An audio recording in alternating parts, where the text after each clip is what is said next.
Assalamualaikum warahmatullahi wabarakatuh. Waalaikumsalam warahmatullahi wabarakatuh. Alhamdulillahilladzi an'ama alaina bi ni'matil imani wal islam. Asyhadu an la ilaha illallah wahdahu la syarikalah al-malikul alam. Wa asyhadu anna Muhammadan abduhu wa rasuluh sayyidul khalaq sayyidul arabi wal ajam.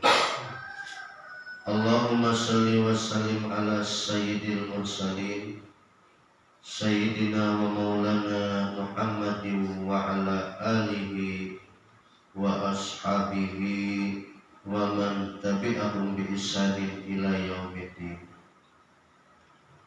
Qala Allah Ta'ala fil Qur'anil Karim, A'udzu billahi minasy syaithanir rajim.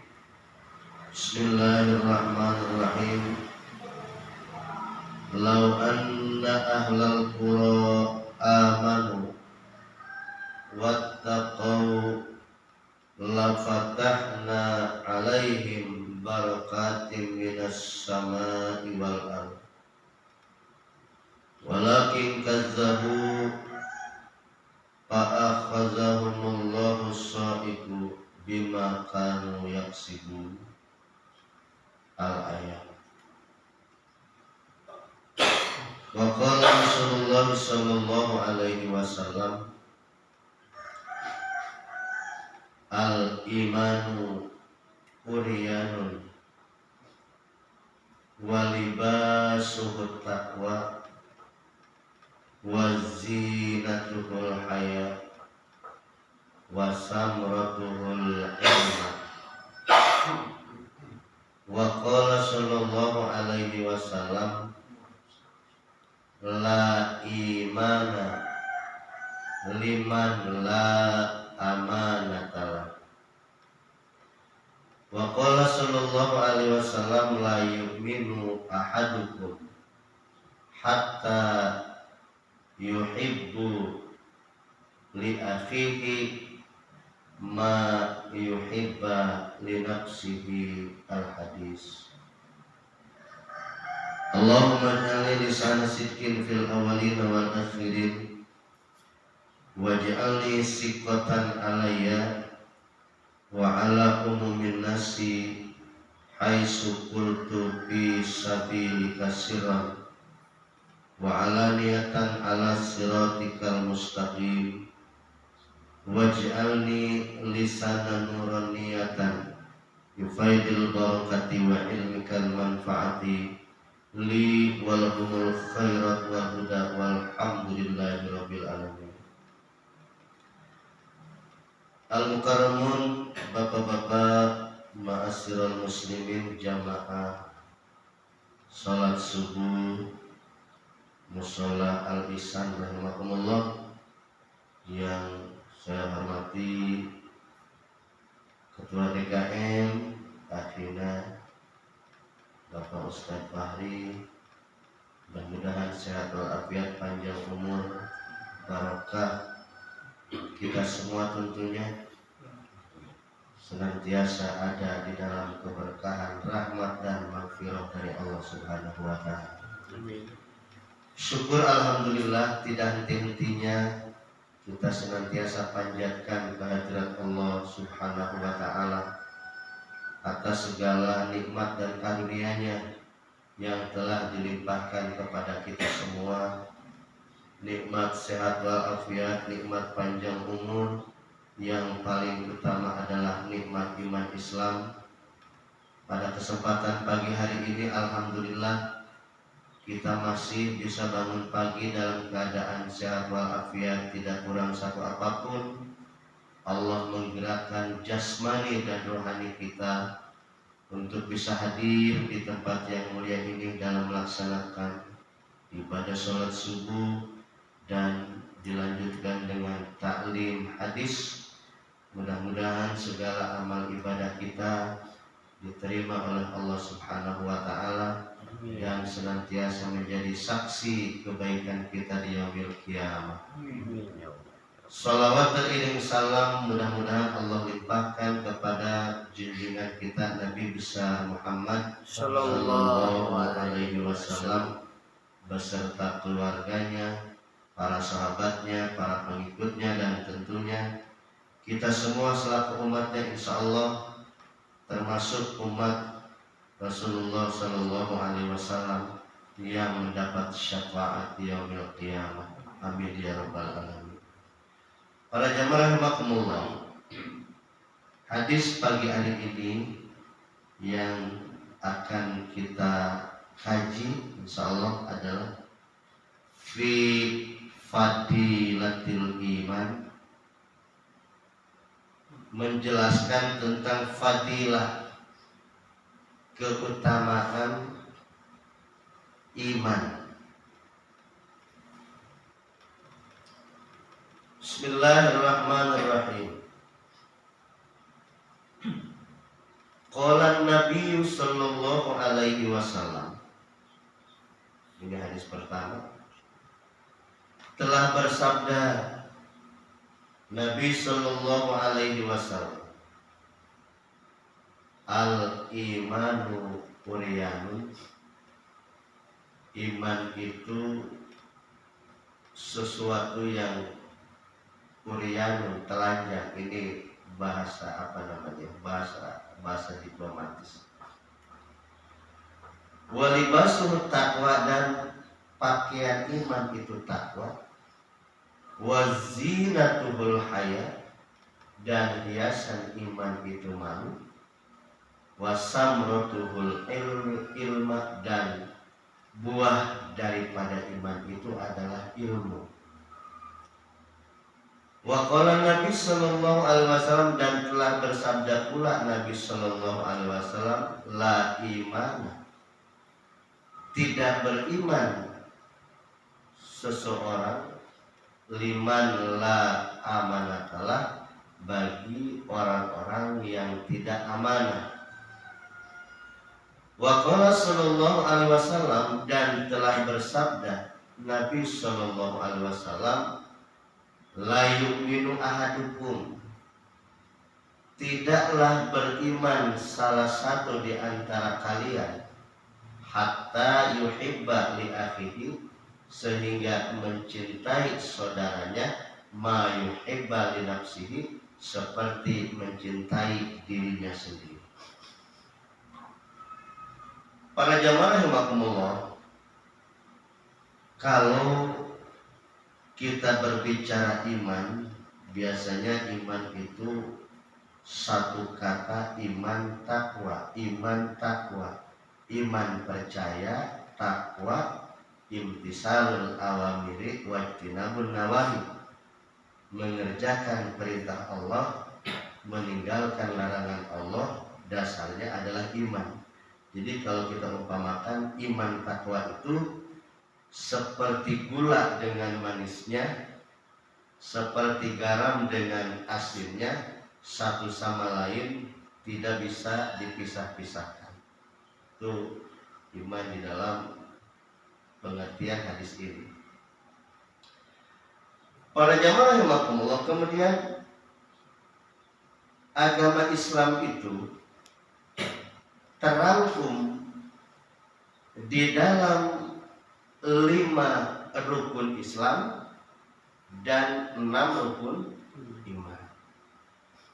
Rukun Islam itu diawali dengan percaya kepada rukun Islam itu diawali dengan membaca 2 kalimat syahadat, mengerjakan sholat, kemudian menunaikan zakat, puasa di bulan Ramadan, dan haji bagi yang mampu. Ini tidak bisa dipotong-potong, tidak bisa dikurang-kurang, tidak bisa ditambah-tambah, sudah pas. Jadi ketika seseorang mengaku dirinya sebagai muslim, konsekuensinya harus mengerjakan yang 5 ini. 2 kalimat syahadat sudah jelas, sholat, puasa, zakat bila nisab, dan haji bila mampu. Itu tidak bisa ditawar-tawar, tidak bisa dikurang-kurang. Maka dipertanyakan pula keimanan seseorang apabila puasa rajin, umpamanya puasa Ramadan, puasa Senin Kamis, dan puasa-puasa sunnah lainnya, tetapi tidak sholat, maka ini jadi masalah. Kemudian ada orang yang sholatnya rajin, sholat wajib dia kerjakan ditambah sholat-sholat sunnah, tapi kalau puasa Ramadan bolong, berarti ini pun tidak sempurna. Makanya di dalam surat Al-An'am ayat 159 itu ada semacam sindiran atau bahasa kitanya mengingatkan Allah kepada hambanya dengan bahasa yang sangat halus. Walladzina tafarraquna fi dinihim syi'a lasta alaihim wa ma amruhum ilallah.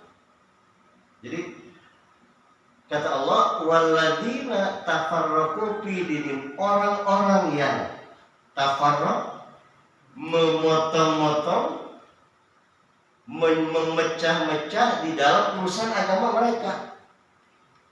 Gimana sih mecah-mecah? Maghrib sholat, isya lewat, subuh sholat, johor bablas. Jadi itu namanya tafarraq tuh. Jadi sholat itu orang-orang jumlahnya satu hari 5 waktu, cuma mengerjakan 2 waktu atau 3 waktu, katanya gitu. Jadi itu tafarraq namanya pidini. Atau puasa, hari pertama 1 minggu puasa, giliran seminggu ke sana bolong, nanti puasa lagi mau terakhir. Itu namanya tafarraq pidini, motong-motong agama. Jadi sesuatu yang kalau dipotong-potongan nggak bagus, Pak. Kita pakai baju itu yang bagus begini, Pak nih. Ada tangan, ada kancing dan sebagainya. Tapi kalau pakai baju yang satu tangannya pendek, yang satu tangannya dipotong, kan kelihatannya gimana itu? Sesuatu yang yang nggak bagus. Atau kacamata sebelah ada kacanya, sebelah bolong gitu ya, kan sesuatu yang yang nggak inilah, yang nggak dilihat aja nggak enak gitu ya. Coba aja Pak, bapak-bapak biarpun ganteng kayak apa, celana biarpun bagus kayak apa, yang satu sampai ke kaki, yang satu dipotong sebelah, kan kayak orang itu. Jadi gitu ya, jadi sesuatu yang enggak bagus gitu. Enggak bagus. Sebab Islam itu udkhulu fisilmi apa? Masuk ke dalam Islam secara menyeluruh, tidak boleh separuh-separuh. Begitupun iman. Iman itu kan doktrin di dalam agama Islam ya. Ketika kita beriman kepada Allah, jumlah rukun iman itu ada 6. Amantu billah wa malaikatihi wa kutubihi wa rusulihi wa bil yaumil akhir wa bil qadari khairihi wa syarrihi minallahi ta'ala. Iman itu percaya kepada Allah, percaya kepada kitab-kitab Allah, percaya amantu billahi wa malaikatihi wa kutubi wa rusuli, percaya kepada rasul-rasul Allah, percaya kepada hari kiamat, percaya kepada qadar dan qadar baik dan buruk datang dari Allah Subhanahu. Itu secara kapan kita imani? Kita percaya kepada Allah. Allahul ladzi khalaqas samawati wal ardh wa ma bainahuma, Allah yang menciptakan langit dan bumi dan apa yang ada di antara langit dan bumi. Percaya kepada kitab-kitab Allah. Kitab-kitab Allah itu yang wajib kita percayai jumlahnya ada 4. Zabur, Taurat, Injil, Al-Quran. Kenapa saya sebutkan Al-Quran terakhir? Karena dalam urutan risalah kenabian, Al-Quran itu diturunkan terakhir, tetapi menjadi imam dari kitab-kitab sebelumnya, penyempurna. Nah, tidak sah iman seseorang, Pak, saya hanya percaya kepada Al-Quran, tapi mengingkari kitab-kitab yang lain. Kita tidak percaya kepada Taurat, tidak percaya kepada Zabur karena tidak pernah melihat, maka gugur imannya. Jadi walaupun kita Taurat, Zabur tidak pernah melihat, apalagi membaca, melihat aja belum pernah, karena itu diturunkan kepada Nabi sebelumnya. Timbul di dalam hati kita, saya nggak percaya kepada Taurat, tidak percaya kepada Jabur karena tidak pernah melihat, maka gugur keimanan. Ya. Jadi walaupun tidak pernah melihat Jabur, Taurat, Injil gitu ya, tapi kita di dalam keimanan wajib percaya bahwa kitab ini diturunkan kepada nabi-nabi sebelum Nabi Muhammad SAW. Kemudian iman kepada para nabi. Nabi yang wajib dipercaya itu kan jumlahnya ada 25, diawali dengan Nabi Adam, gitu ya, diakhiri dengan Nabi Muhammad SAW. Kita percaya kepada Nabi Muhammad, tetapi mengingkari kepercayaan kepada nabi-nabi sebelumnya, maka iman itu gugur. Percaya kepada Allah, percaya kepada malaikat Allah, percaya kepada kitab Allah, percaya kepada Rasul Allah, tapi tidak percaya kepada hari kiamat, imannya juga tidak sah. Percaya kepada hari kiamat, tidak percaya segala sesuatu merupakan takdir Allah, gugur. Nah, para jamaah rahimakumullah, orang-orang Yahudi dulu, orang-orang Yahudi itu kan di dalam Al-Quran, wa anni faddaltukum alal alamin. Jadi satu kaum, satu umat zaman Nabi Musa yang oleh Allah diberikan kelebihan. Lebih Pak. Orang Yahudi itu otaknya lebih, pokoknya segala sesuatu kemampuannya lebih. Itu janji Allah di dalam Al-Quran. Tetapi kenapa di dalam surat Al-Fatihah mereka itu adalah orang-orang yang walau maghdubi alaihim waladhdallin, orang-orang yang dimarahi dan orang-orang yang sasar. Kenapa? Karena kan orang Yahudi itu dia percaya kepada Nabi Musa, tetapi tidak mau percaya kepada Nabi selain Nabi Musa. Beda. Makanya para jamaah ketika Nabi masih remaja, Nabi berdagang dengan pamannya Abu Thalib ke negeri Sam, gitu ya, ke negeri Sam. Dalam perjalanan ini kita sering kenal dalam sejarah bahwa di sepanjang perjalanan Nabi, gitu ya, dari mulai Makkah sampai menuju negeri Sam itu berbeda. Kenapa? Karena rombongan Nabi yang akan melakukan rihlah, perjalanan itu, selama perjalanan itu awan itu ngikut Pak, ikut, jadi payung meneduhi, gitu ya. Nabi berhenti, awan itu berhenti. Nah rupanya dari kejauhan ini ada seorang rahib, gitu ya. Rahib itu adalah orang yang masih memegang teguh ajaran Taurat pada saat melihat dari kejauhan, kok ada satu rombongan begitu berjalan, awan itu ikut. Tetapi ketika berhenti, awan itu berhenti. Nah, si rahib ini yang bernama Waraqah bin Naufal melihatnya di dalam kitab sebelum di dalam Taurat bahwa nanti di akhir zaman akan ada seorang manusia yang Allah lahirkan, gitu ya, yang diberi nama Ismuhu Ahmad, adalah Ahmad yang dia akan menjadi akhir anbiya dan penutup para nabi dan imam para nabi. Siapa dia? Itulah Nabi Muhammad SAW. Maka pamannya dipanggil. Kalau bahasa kitanya, Tuan, tolong nanti ini keponakan Tuan dijaga betul. Jangan sampai mereka orang-orang Yahudi itu tahu. Kenapa? Karena kalau tahu bisa dibunuh. Kenapa dibunuh?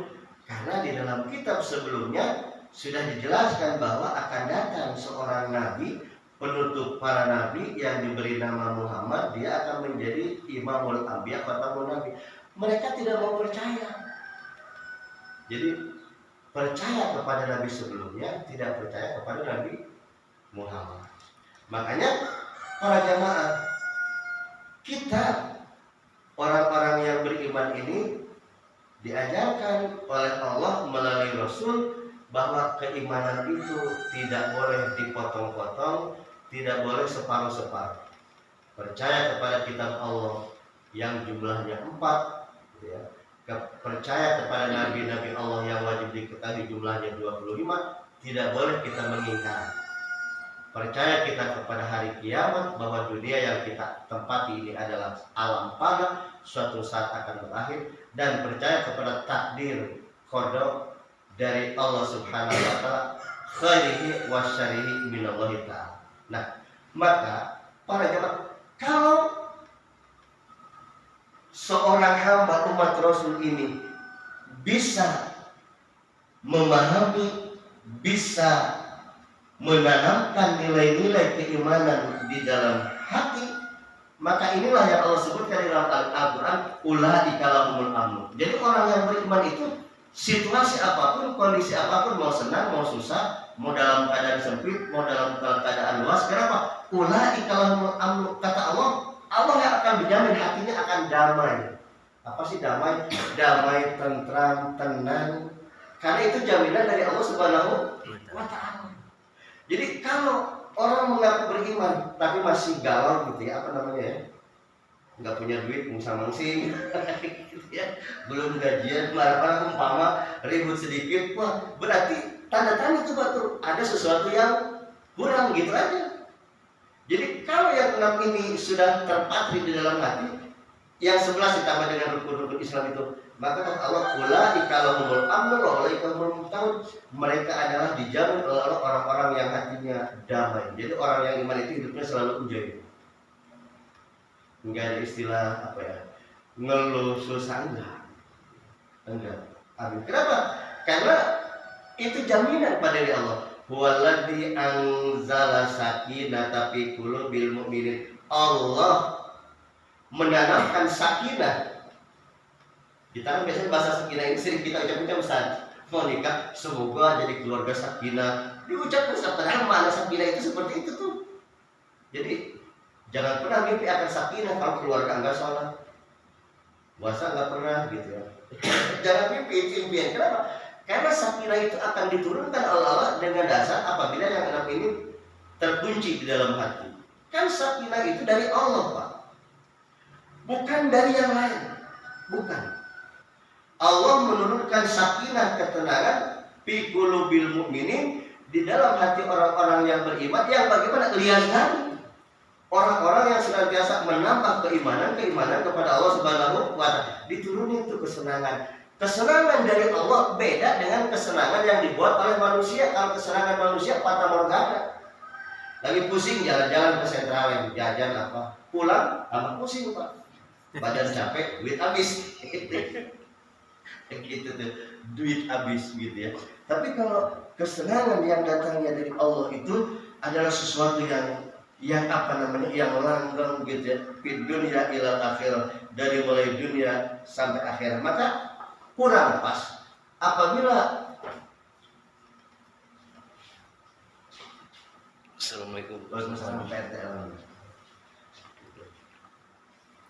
Jadi apabila orang mengidentikan atau menghubungkan satu kesenangan itu dengan masalah materi dunia, nggak tepat gitu ya. Jadi kesenangan itu, sakinah itu adalah mutlak pemberian Allah kepada orang-orang yang beriman. Para jamaah rahimakumullah, jadi iman itu tidak hanya sekedar suatu akidah, tidak. Jadi iman itu okelah dalam segi kerohanian itu adalah satu doktrin keyakinan kita kepada Allah yang sangat kokoh, yang ditopang dengan 6 rukun iman dan 5 rukun Islam. Kemudian johirnya ternyata para jamaah iman ini, keyakinan kepada Allah ini, ketaatan kepada Allah merupakan kunci utama, Pak. Kunci utama keberkahan, kesuksesan di dalam kehidupan yang nyata, di dalam kehidupan sehari-hari ini realnya. Kalau tadi kan johirnya ruhaniah, ini realnya begitu. Kenapa? Ada banyak sekali ayat di dalam Al-Quran yang menjelaskan siapa orang yang beriman kepada Allah, siapa orang yang bertakwa kepada Allah. Yaj'allahu makhraja.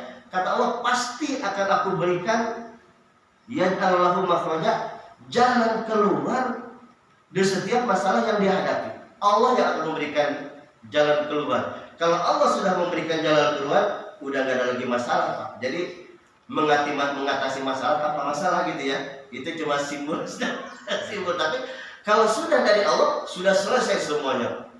Asal kuncinya iman itu. Kemudian ada lagi, siapa orang yang beriman kepada Allah, yaj'allahu min amrihi yusra, Allah akan memberikan kemudahan, jalan keluar dari segala macam kesulitan. Yang lebih populer lagi, wa mayattaqillah yaj'allahu makhraja wa yarzuqhu min haitsu la yahtasib. Itu yang paling populer. Siapa orang yang beriman dan bertakwa kepada Allah, Allah akan berikan jalan keluar dan Allah akan berikan rezeki dari arah yang tidak disangka-sangka. Jadi apa ya itu? Oh ternyata kalau orang ingin sukses, kalau berdasarkan hadis ini, berdasarkan etik, kuncinya satu. Dia punya satu keyakinan kepada Allah, kemudian keyakinan itu dijohirkan dengan perbuatan nyata, ya, dengan ketaatan, maka dia akan sukses di dunia. Kemudian sebaliknya, ketika hidup ini jauh dari Allah, tidak beriman kepada Allah, maka Allah pun menjelaskan di dalam Al-Quran, manusia itu tidak akan pernah henti-hentinya dirundung masalah apabila jauh dari Allah Subhanahu wa Ta'ala. Para jamaah rahimakumullah, ada satu kisah di dalam Mukasafatul Qulub. Jadi kisahnya begini. Suatu saat Nabi Allah Isa alaihissalam, kalau bahasa kitanya mah ya berkunjunglah gitu ya. Jadi berkunjung ke satu negeri, ke satu Korea, berkunjung ke satu Korea. Yang Korea itu ya satu tempat, satu kota gitulah. Beberapa tahun yang lalu pernah Nabi Isa kunjungi dalam keadaan subur, makmur, gitu ya. Kemudian juga tumbuh-tumbuhan subur di mana-mana, gitu. Tanaman korma dan lain sebagainya. Sangat luar biasa, penduduknya luar biasa makmurnya, gitu ya. Luar biasa. Jadi ada yang mengatakan negeri ini adalah negeri Ailah. Negeri Ailah itu kan negerinya yang diceritakan di dalam Al-Quran dari zaman ke zaman itu. Jadi negeri Ailah itu ya, sampai kepada Nabi Musa, sampai kepada Nabi Isa. Itu makmurnya sangat luar biasa. Nah suatu ketika Nabi Isa berkunjung kembali. Ketika berkunjung ke negeri itu, sesuatu yang terjadi lain daripada yang lain. Nabi Isa sampai ke kampung itu, ke satu tempat itu. Kampung itu dalam keadaan porak-poranda, Pak.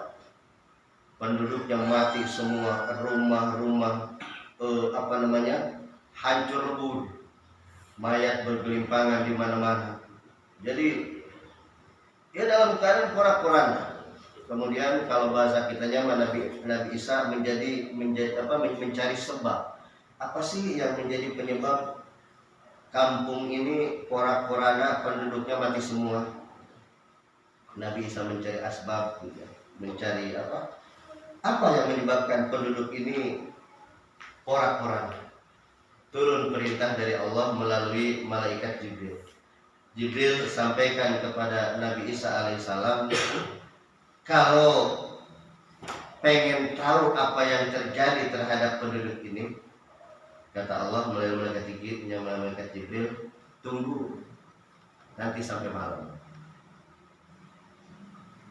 Kemudian nanti kalau sudah malam, kata malaikat Jibril, salah satu jenazah, salah satu mayat yang dipanggil itu, kamu tanya.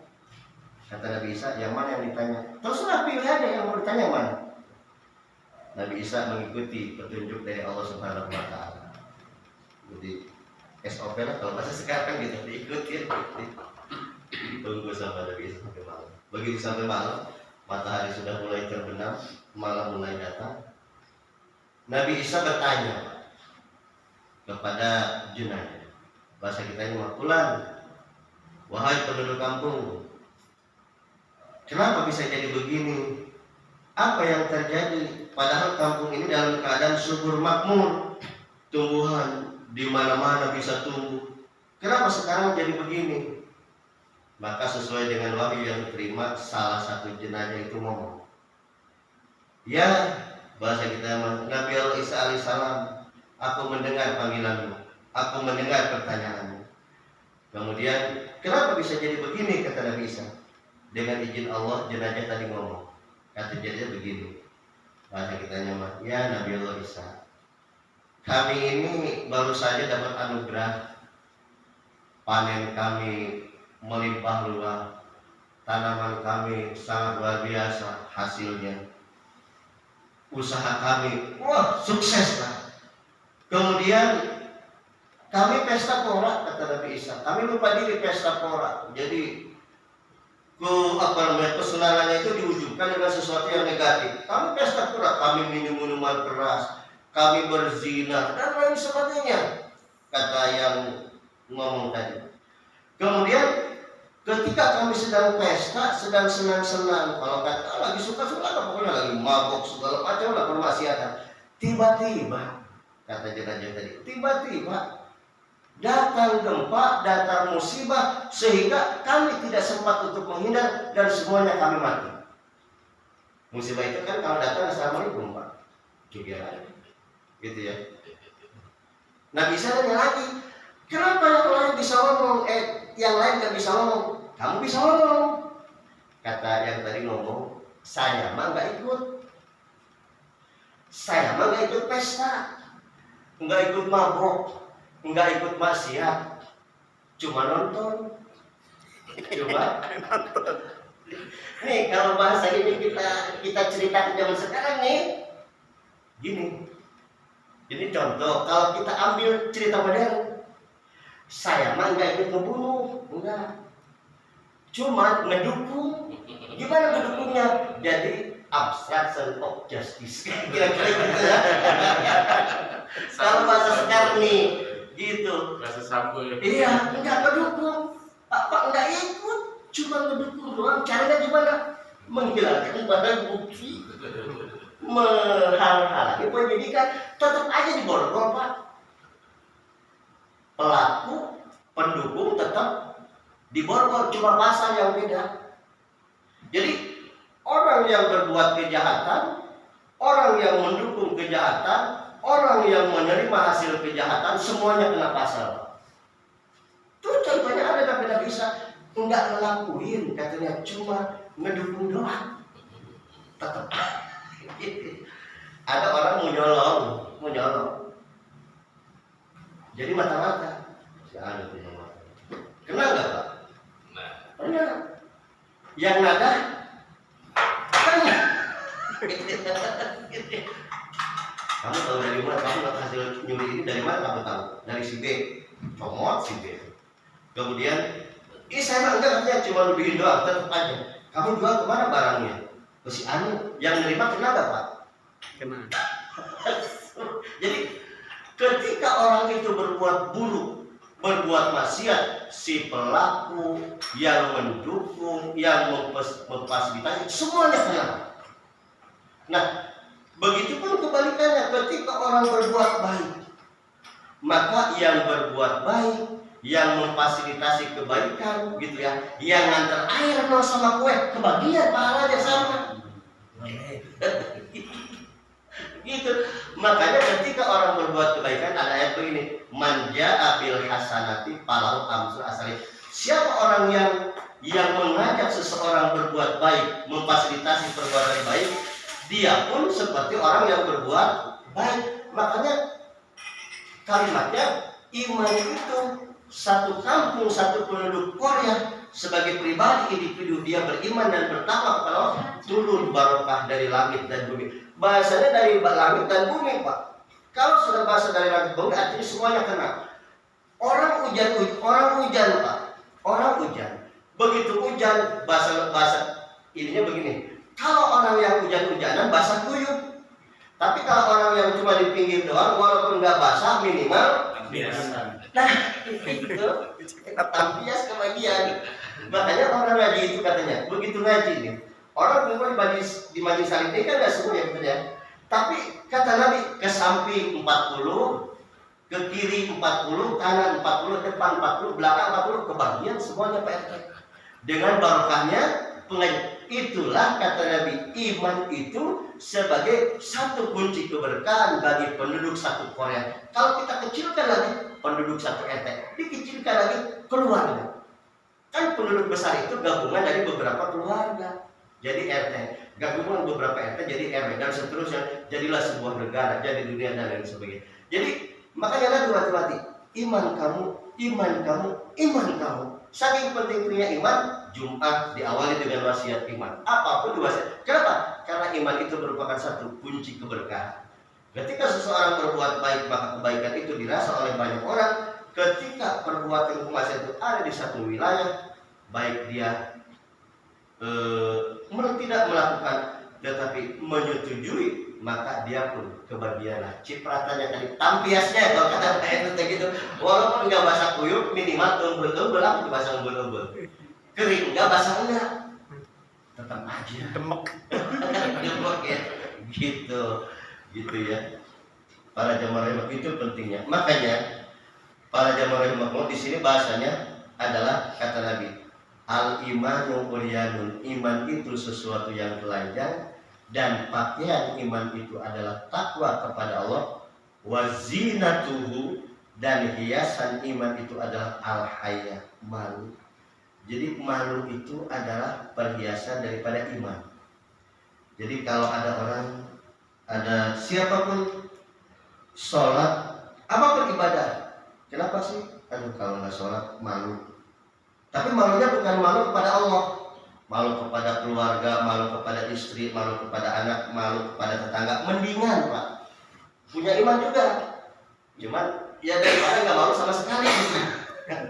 masih mending walaupun malunya malu sama makhluk. Ya awalnya malu kepada manusia, malu kepada keluarga, lama-lama insya Allah jadi malu kepada Allah gitu. Jadi ada kan sesuatu itu ada proses gitu ya. Makanya kan kata Nabi, ketika kita melihat seseorang yang belum doyan lah bahasa kitanya, belum suka untuk ibadah, tidak boleh kita mencela, ya. Tidak boleh kita mencela. Yang ada adalah doakan, mudah-mudahan dapat hidayah dari Allah. Jangan dicela. Kenapa? Karena ya tadi, jadi tidak bisa dikatakan seorang beriman kalau dia tidak mencintai orang lain seperti dia mencintai dirinya sendiri. Jadi kasihan tuh ya si Anu. Jadi seperti kita mencintai, maka tidak boleh telunjuk kita itu telunjuk miring kepada orang lain. Maka ketika melihat sesuatu saudara tetangga yang belum terpanggil gitu ya untuk melaksanakan perintah Allah, mudah-mudahan mendapatkan petunjuk hidayah dari Allah Subhanahu wa Ta'ala. Sekarang itu pukul berapa ya? Isra. Terbit sudah masuk terbit sekarang. Ini udah masuk?